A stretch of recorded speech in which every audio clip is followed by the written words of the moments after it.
I built this life with my own two hands. 41 years of teaching second grade in Dayton, Ohio. 41 years of September mornings that smelled like new crayons and hand sanitizer, of small fingers waving at me from across parking lots, years after they'd grown up and had children of their own. I retired at 67 with a full pension, a 403B that my late husband Gerald and I had carefully fed for 3 decades, and a 3-bedroom colonial on Birchwood Lane that we'd paid off the year before he passed. I was not a woman who needed to be taken care of. I want you to understand that before I tell you what happened to me, because the hardest part of this story, the part that still makes me stare at the ceiling at 2 in the morning, is not the money. It is knowing that someone looked at me and decided I was easy. My monthly income was just over $9,000. Between my teacher's pension, Gerald's Social Security survivor benefit, and a small annuity we'd purchased in 2009, I was more than comfortable. I had no mortgage. My car was paid off. I traveled twice a year with my friend Donna from church, and I kept a generous emergency fund in a savings account I'd had since 1987.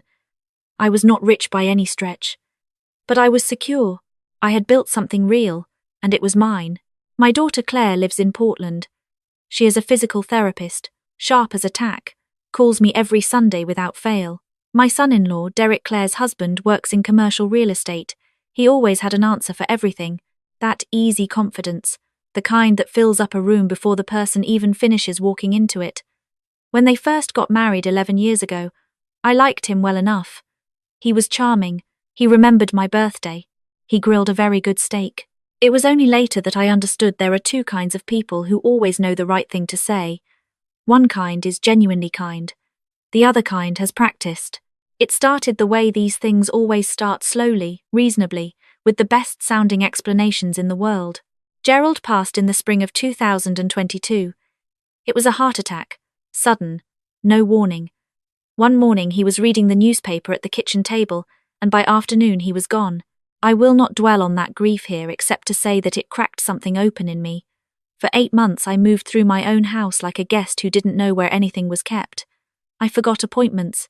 I let the gutters go. I ate cereal for dinner more nights than I'd like to admit. Derek and Claire drove out from Portland that August. I was glad to see them. Derek took one look at the gutter situation and spent a Saturday on a ladder, which I appreciated. He sat with me that evening on the back porch and asked me gentle questions about my finances, not prying, he said, just making sure I wasn't overwhelmed. He said he'd seen it happen to a lot of widows, said the paperwork alone could bury a person. I told him I was managing fine. He nodded like he believed me. But then he said, carefully, that he'd been thinking, just thinking, no pressure whatsoever, that it might give him and Claire some peace of mind if I gave him limited power of attorney, just for emergencies, just so that if something happened to me, and I couldn't make decisions for myself, someone who knew finances could step in immediately, rather than waiting on probate courts. He had a friend who was an estate attorney, he said. It would take an hour and cost almost nothing. I said I'd think about it. What I should have done was call my own attorney. What I should have done was ask Claire separately, without Derek in the room. What I did instead was sign the papers 3 weeks later when they came back to visit, because Derek had a folder prepared and an answer for every question I asked. And because I was 70 years old and tired and still a little cracked open from losing Gerald, and because he was my son-in-law, and I believed, genuinely believed, that family was family. That was my mistake. Not because Derek was stupid about it, he wasn't. He was patient. He waited almost 6 months before he made his first real move. He found me a financial advisor named Glenn, an old colleague of his, who came to my house with a briefcase and a very professional-looking portfolio, and spent 90 minutes explaining why my annuity was underperforming and how he could restructure my assets to generate 15% better returns.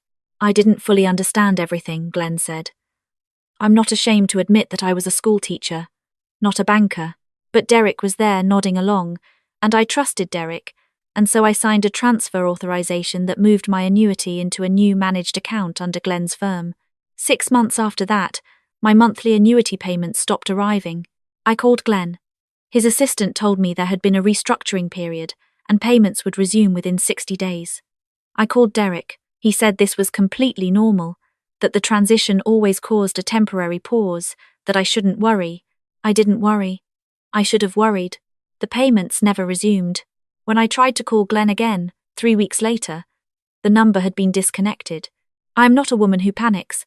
I sat at my kitchen table with a yellow legal pad, and I wrote down every question I had. And then I called Derek. He didn't answer.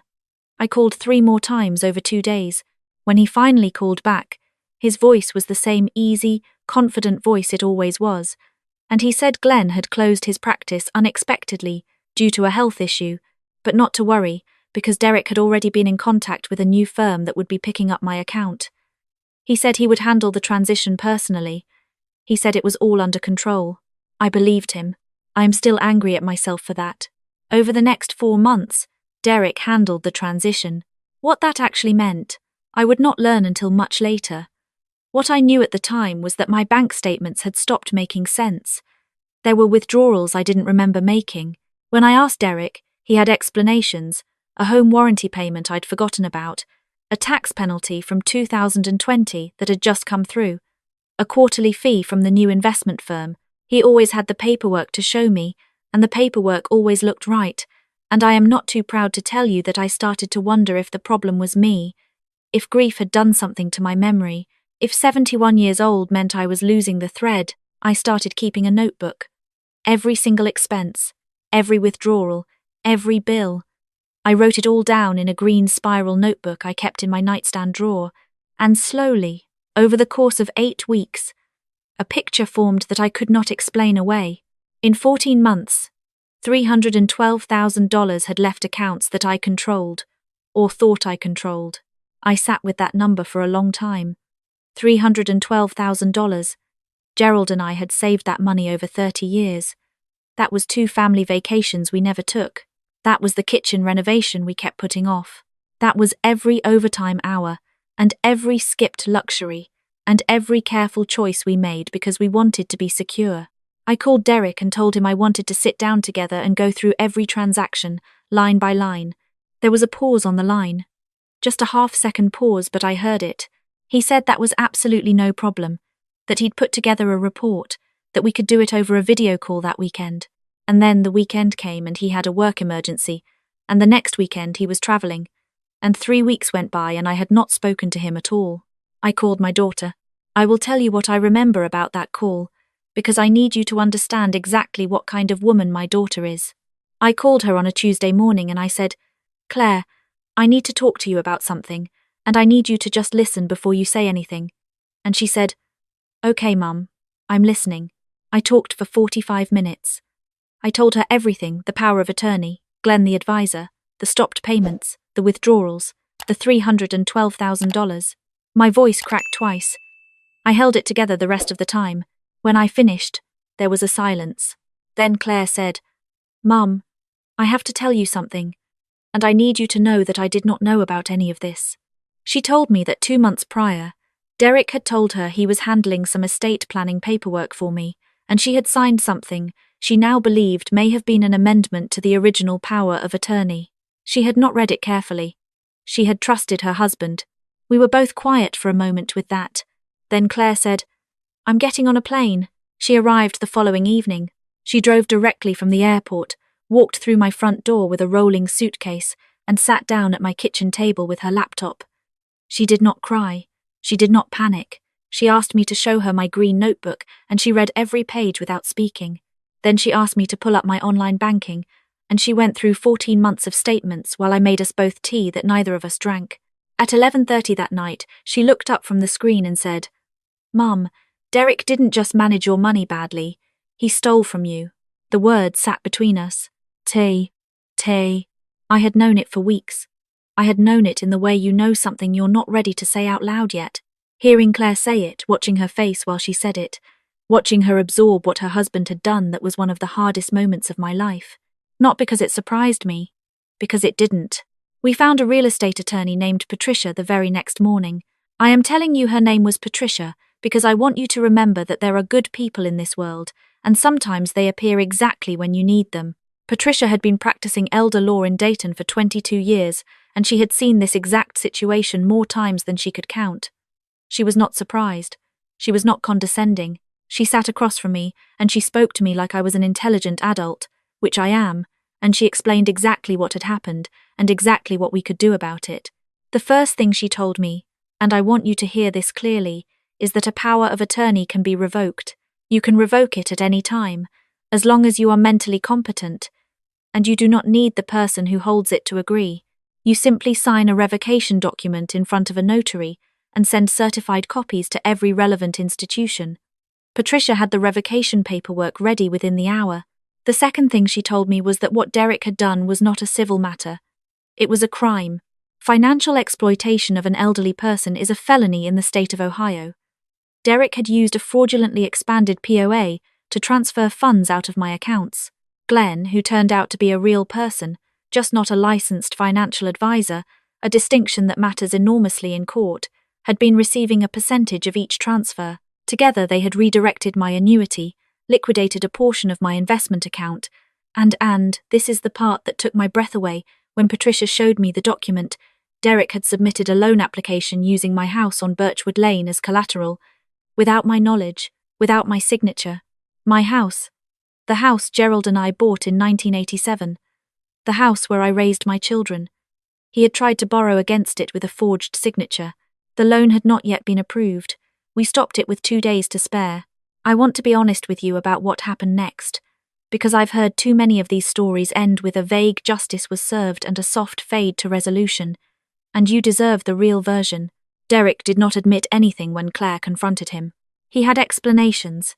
He had alternate interpretations. He said Claire had misunderstood the paperwork, that I had agreed to everything, that the money had gone toward investments that were still maturing, that Patricia was a predatory attorney who made a living frightening elderly women. He said all of this in the same smooth voice that had been reassuring me for 3 years, and I watched Claire stand in my living room and listen to her husband speak to her like she was a fool, and I watched something change in her face. She said, "Derek, I read every single document. I know exactly what you did, and I need you to leave." He left. He drove back to Portland. Patricia filed a police report the same afternoon. The investigation took 4 months. I will not pretend those 4 months were easy. There were days I sat at this kitchen table and looked at my green notebook and felt nothing but tired.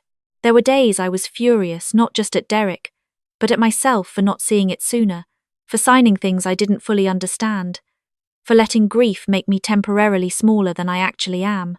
But I also want to tell you about the other days. The day Patricia called to tell me the loan application had been officially invalidated and my house was clean. The day my bank restored access to my accounts, and I sat alone in my kitchen and cried for the first time in months, not from sadness but from relief that was so complete it felt physical. The day Claire moved back to Dayton temporarily, not because she had to, but because she wanted to. And we ate dinner together every night for 6 weeks and talked about her father and what we wanted to do next. Derek was charged with financial exploitation of an elderly adult, forgery, and theft by deception. Glenn was charged separately with fraud and operating as an unlicensed financial advisor. I will not tell you that the legal system is perfect or that the process was painless. What I will tell you is that I sat in a room and gave a detailed statement, and I was not shaky or confused or fragile. I was precise. I had my green notebook. I had 14 months of statements that Patricia had organized into a timeline. I had every document, every email, every date. They did not expect me to be that prepared. I could tell by the way the detective looked at me when I placed the notebook on the table. Here is what I have learned, and I am telling you this not as a cautionary tale but as something I want you to hold on to. Being over 70 does not mean you are past your best thinking. I taught 2nd grade for 41 years. I understand how people learn, how trust is built, and how it is exploited. I was not taken advantage of because I was old. I was taken advantage of because I was grieving, and I trusted someone I should have verified. Those are 2 very different things. If someone in your family offers to help manage your finances, that offer is worth nothing without transparency. Every transaction, every account, every statement, not because you should distrust your family, but because the ones who actually want to help you will have no problem with you seeing everything. A power of attorney is not permanent. It is not irrevocable. It is a document, and documents can be undone. If you have signed one and you have doubts, call an elder law attorney, not a general practice attorney, someone who specifically handles this. Patricia saved my house. The money, most of it is being recovered through the legal process. I will not get all of it back. There are accounts that were liquidated in ways that cannot be fully unwound. I have made peace with that, mostly. What I have not lost is my home. I have not lost my pension. I have not lost my independence. I still live on Birchwood Lane. My gutters are in good shape. I travel once a year now. With Donna from church, we went to Savannah in October and ate the most extraordinary shrimp and grits. I have a new financial advisor that I found myself, through my own research, with references I personally checked. I brought Claire with me to that first meeting. I asked every question on my list. I did not sign anything that day. Claire filed for divorce. That was her decision, made clearly, and with her full mind, and I have nothing but respect for her. She is back in Portland now. She calls me every Sunday. Last spring, I was in my back garden, and my neighbour from 2 houses down, a woman named Ruth who is 83 and has lived on this street longer than anyone, waved at me over the fence. She said, "Margaret, you look good. You seem like yourself again." I thought about that for a long time after I went inside. I am myself again. I was always myself. What happened to me was real, and it was devastating, and I am not going to minimize it by wrapping it in a bow and calling it a blessing, but I am also not going to let it become the most important thing that ever happened to me.